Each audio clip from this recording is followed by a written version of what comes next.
Welcome to today's video. In today's video, I am going to be talking about the Grammy nominations. The Grammys have a lot of hype this year because so much music came out. The Grammys are going to be really important this year because of how many artists released music this year. I know a lot of people are upset because they feel that Ariana Grande, and I think she only got like one nomination, which wasn't even Album of the Year, and I actually thought Ariana Grande was going to win Album of the Year, so it really shocked me that she wasn't even nominated for the award.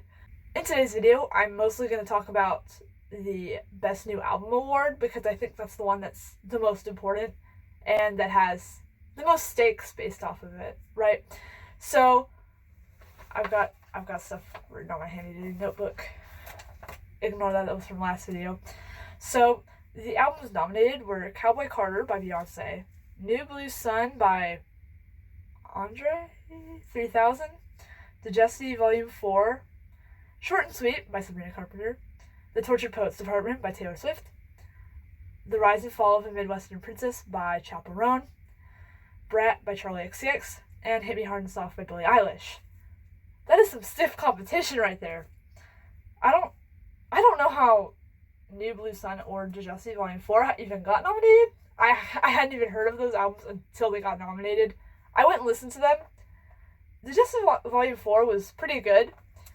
I thought the album was interesting because none of the songs on it sound exactly the same.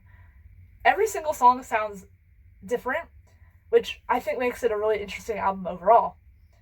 New Blue Sun was like this weird experimental.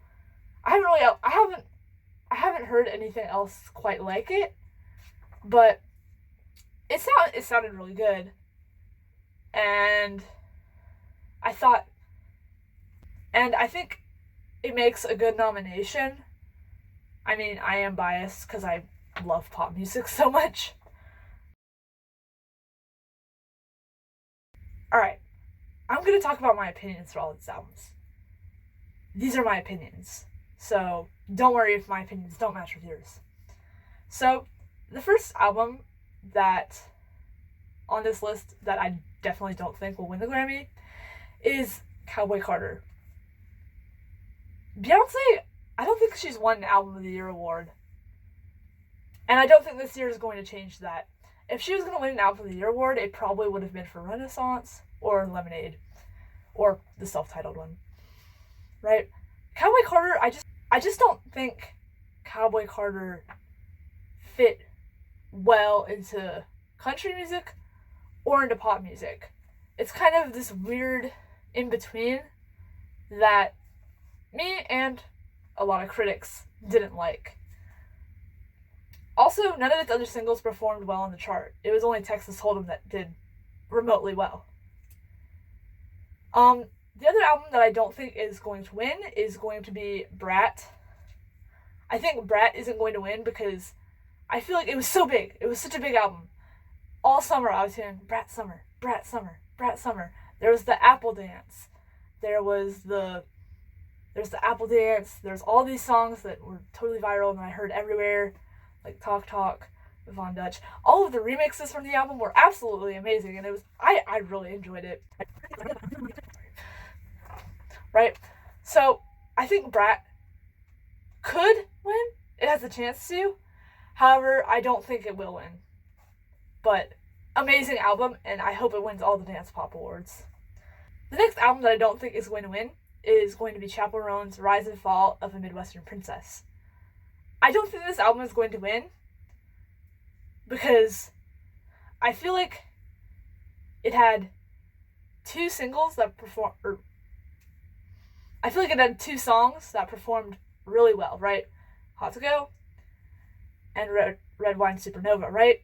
The other Chaperone song that was doing really well was Good Luck Babe. But Good Luck Babe was a single released after the album, right? So that's not really going to factor in. I think it was an amazing album with all of its stylistic choices. However, I don't think it's going to win. So here are the albums that I think could and might actually win. I think Short and Sweet by Sabrina Carpenter has a very high chance of winning. It had 3 singles. all of which performed amazingly well. Espresso, dude, every time my Spotify, like a playlist ended, it immediately started playing Espresso. I could not escape that song.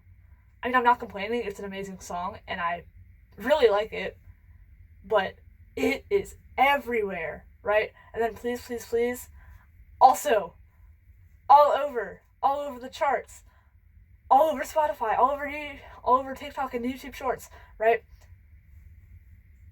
It performed really well. And then Taste had a really amazing music video, right? Which I'm sure a lot of people saw, right? With like Jenna Ortega, right? Good music video. And people also really enjoyed that song, and it performed really well on the charts, right?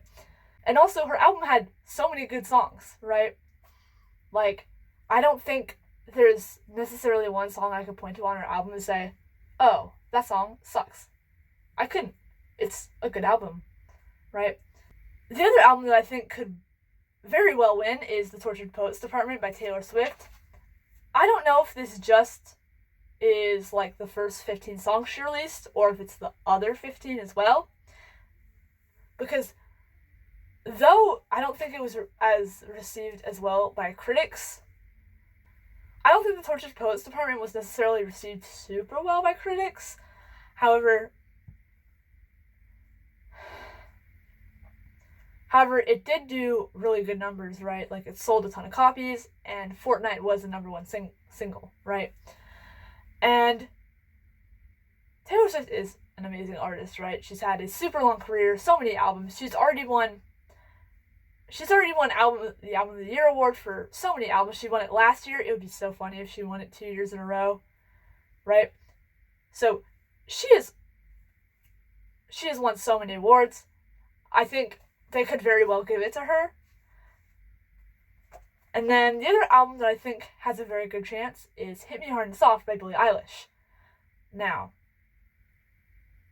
this album was short. It was pretty short compared to most other albums released in this day and age, which is why it isn't my number one pick, right? My number one pick would probably be The Tortured Poets Department, and then my number two would probably be Short and Sweet by Sabrina Carpenter, right? However, this is my third pick, merely because it was received well, right? People love this album. Like, I hear people talk about this album every single day, and it came out like months ago, and I hear people talk about it all the time because they love it. It's so good, right? And it had songs that performed well. I believe the single off of it was Lunch, right? Lunch also did pretty well as a single, which is why I think it could also very well win, right? So with all of these combined, I want to take a minute to have a little moment of silence for those artists who did not get nominated, who maybe should have, or at least gotten more nominations in their categories.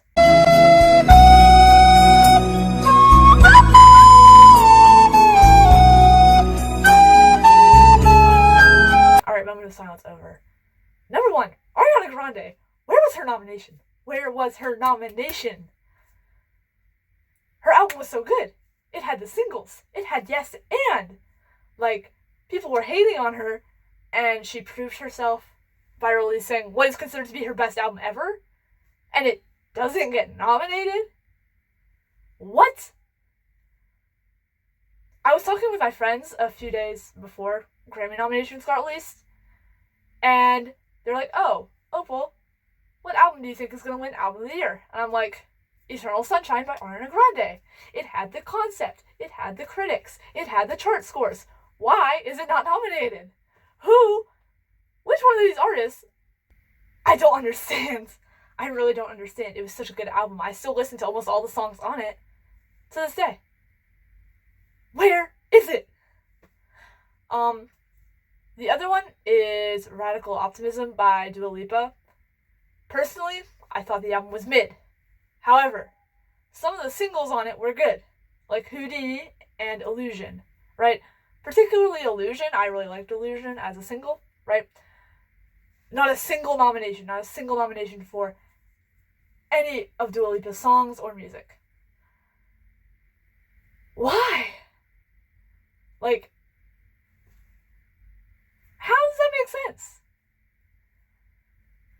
And then the other artist who I didn't think she was gonna get nominated, but I think she very well could have, is Camila Cabello, right? She had her album CXOXO, right? And the album didn't really perform that well. However, it was still a good album, right? And I think that the fact that it wasn't even nominated, based over some of this other music, like New Blue Sun.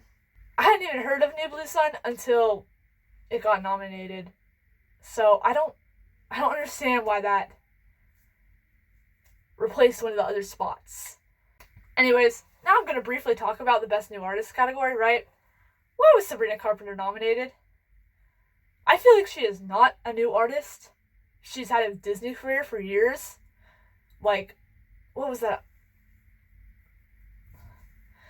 She's had a Disney career for years. She released Emails I Can't Send, and that had songs like Feather and Nonsense. Why is she in that category? She don't belong there.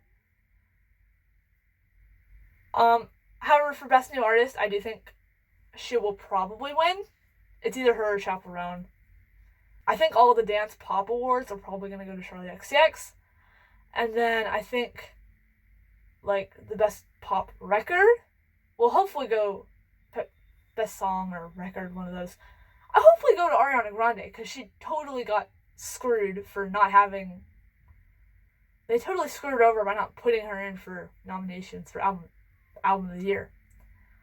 Anyways, I'm done ranting for today's video. Thank you so much for watching.